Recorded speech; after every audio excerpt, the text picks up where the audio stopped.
Hi friends, welcome back to our YouTube channel. Today we have to discuss about MapReduce Architecture in Big Data Analytics course. It is one of the most important concept in this Big Data Analytics course. First of all, what is MapReduce Architecture? A MapReduce architecture is a parallel processing framework that is used for processing and analyzing large data sets across distributed computing clusters. This is the simplified flow diagram of MapReduce. How a large data set can be processed and analyzed by using this diagram, we have to know. First, the data set can be taken as input for the MapReduce architecture. We already know that a data set is a collection of rows and columns. It can be viewed as a table.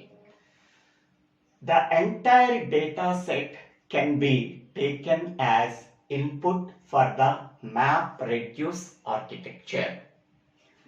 That data set can be partitioned into equal units, can be called as input splits or chunks. That can be done in the splitting phase.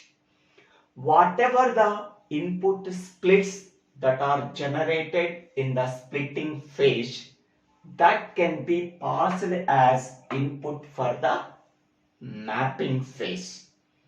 The primary function of the mapping phase is to produce the key comma value pairs using the mapping function.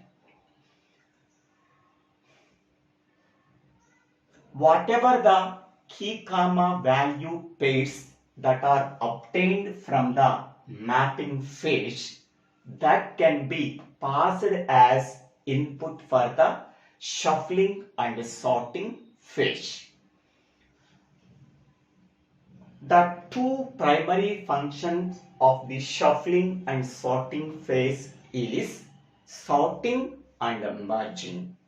Whatever the key comma value pairs that are obtained from the mapping phase can be used as input for the shuffling and sorting phase. The key comma value pairs are sorted using only key values. Whatever the sorted key values are there, that can be merged in the merging phase that is available in the shuffling and sorting phase.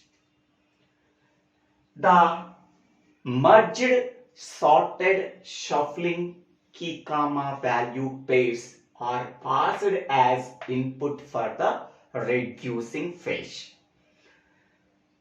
The primary function of the reducing phase is it aggregates or are combining the shuffled key values and returns a single output value. Finally, we are getting the single output value for the given data set.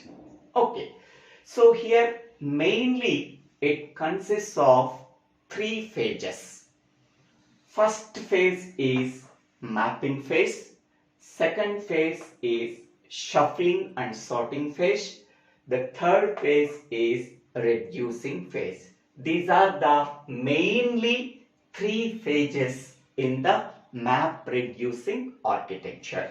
So MapReducing architecture mainly consists of three phases. First one is mapping phase. Second one is shuffling and sorting phase. And third one is reducing phase. Mapping phase is the first phase in the MapReduce architecture, the primary function of the mapping phase is splitting and mapping. Okay, in the splitting phase, entire data set can be divided into equal units that can be called as input splits or chunks. That input splits can be passed as input for the mapping phase. In the mapping phase, a mapper is available. By using that mapping function that is available in the mapper, it can generate a key comma value pairs. So the input for the mapping phase is input splits. The output for the mapping phase is key comma value pairs. Next, second phase is shuffling and sorting phase. This phase takes place after the mapping phase. Whatever the key comma value pairs that are obtained as the output from the mapping phase, that can be passed as input for the shuffling and sorting phase. The key comma value pairs are sorted using only keys.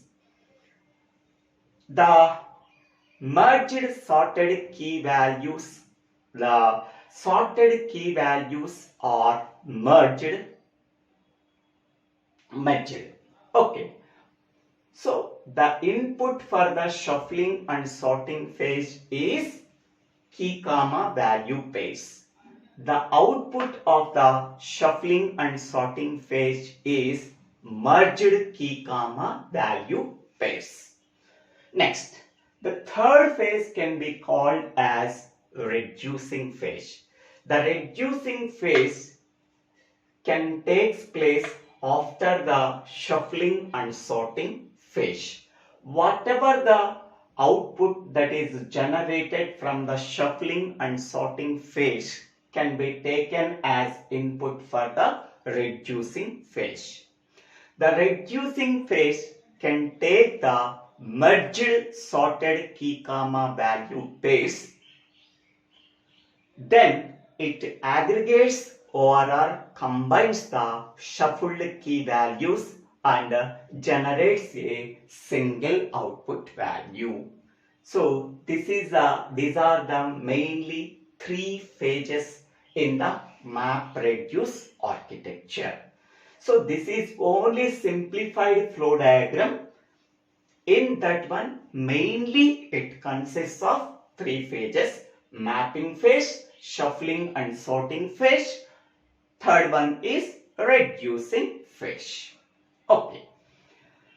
Next one is job tracker and task tracker in MapReduce. In MapReduce architecture, each job is divided into multiple tasks. There are two types of tasks. The first one is map task and the second one is reduce task. In the map task, we have to perform the splitting of the input data set and performs the mapping by using the mapping function and generates the key comma value pairs. Next one. In the reducing task, we have to perform the shuffling and sorting. Okay. Whatever the key comma value pairs obtained from the map task, that are sorted using key values. Okay. Once the sorted key values are obtained, that can be merged. That shuffled key values are aggregated or combined into a single output value, thereby reducing the data. That can be done in the reduce task. So these are the two types of tasks that are available in the MapReduce architecture. To execute these two tasks that are controlled by two entities, the first one is job tracker, the second one is task tracker. Okay, here each job is divided into multiple tasks. There are two types of tasks. First one is map task, second one is reducing task. The execution of these two tasks are controlled by two entities. First one is job tracker, second one is task tracker. So job tracker acts like a master. It performs two functions. The first one is scheduling the jobs. Second one is it tracks the status of the jobs that are assigned to the task tracker. Next one. Here the task tracker is there. So task tracker acts like a slave. So job tracker acts like a master. Task tracker acts like a slave. It keeps track of the jobs that are executed on the data node and reports the status of the jobs to the job tracker. Okay, so a number of task trackers are available. So each task tracker is available on one data node. Okay, a data node contains one task tracker. This task tracker can execute the task by using the map task and reducing task. Okay, here in the data node, who are tracking the execution of the job, that is a task tracker. Task tracker can track the execution of the jobs that can be done in the mapper and reducer. Okay, here there are several number of data nodes are there in a cluster. That means several data nodes can be formed as one cluster. In that cluster, there are several data nodes are there. Each data node contains one task tracker. Each task tracker can be controlled by map task and reduce task. Here, the job tracker can track the jobs that are assigned to the task tracker. Okay, here in the MapReduce architecture, each job is divided into multiple tasks. These tasks are executed on multiple data nodes in a cluster. Okay, the job tracker is mainly used for scheduling the jobs that are executed on different data nodes. So, the job tracker can perform two functions. First one is it acts like a master. Second one is it can scheduling the jobs. That means which job can be allocated to which data node. Okay, and also track the status of the jobs that are assigned to the task tracker on different data nodes. Next, the primary function of the task tracker is it acts like a slave. It tracks the execution of the jobs through the map and reducing task. and also report the status of the jobs to the job tracker. So that means task tracker can periodically sending the status update to the job tracker. Okay, how many number of data nodes are there? From each and every data node, it can periodically sending the status update to the job tracker by the task tracker. Okay, this can be, this is the role of job tracker and task tracker. Here, another role of job tracker is if any task tracker is failed, the job tracker can rescheduling the task to the another different task tracker.